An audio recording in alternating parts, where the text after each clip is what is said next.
కూటమి ప్రభుత్వం ఏడాదిన్నర పాలన పట్ల ప్రజలు విసిగిపోయారని మాజీ మంత్రి పెద్దిరెడ్డి అన్నారు. వైసీపీని అత్యధిక మెజారిటీతో గెలిపించేలా చంద్రబాబు రాష్ట్రంలో పరిస్థితి తెచ్చారన్నారు. తప్పు మీద తప్పు చేస్తూ తమకు కష్టం లేకుండా చేస్తున్నారని తెలిపారు. గిట్టుబాటు ధర లేక రైతులు వలసలు వెళ్తున్నారని ఆరోపించారు. ప్రభుత్వ రంగ సంస్థలన్నింటినీ కూటమి ప్రభుత్వం నిర్వీర్యం చేస్తోందన్నారు. జగన్ను సీఎం చేసేందుకు రాష్ట్ర ప్రజలందరూ కృతనిశ్చయంతో ఉన్నారని పెద్దిరెడ్డి అన్నారు. చెప్పిన తప్పు చెప్పకుండా, చెప్పిన అబద్ధం చెప్పకుండా అనేక హామీలన్నీ కూడా ఇవ్వడం, దానితోడు వాళ్ళ కుమారుడు, దానితోడు ఆయన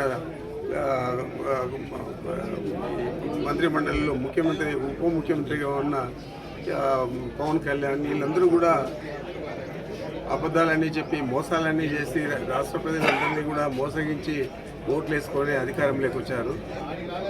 ఆ రోజు జగన్మోహన్ రెడ్డి గారి పరిపాలన ఏ విధంగా ఉన్నారు 5 సంవత్సరాల్లో, ఈ 2 సంవత్సరాల్లో చంద్రబాబు నాయుడు పరిపాలన ఏ విధంగా ఉంది అని చెప్పి బేరీ చేసుకుని అత్యంత నిరుత్సాహంతో ఈ రాష్ట్ర ప్రజలందరూ కూడా ఈరోజు మిట్టాడుతూ ఉన్న సందర్భంలో చంద్రబాబు నాయుడే మా పార్టీని ఎక్కువ మెజారిటీతో గెలిపించే పరిస్థితి ఈరోజు ఈ రాష్ట్రంలో నెలకొంది.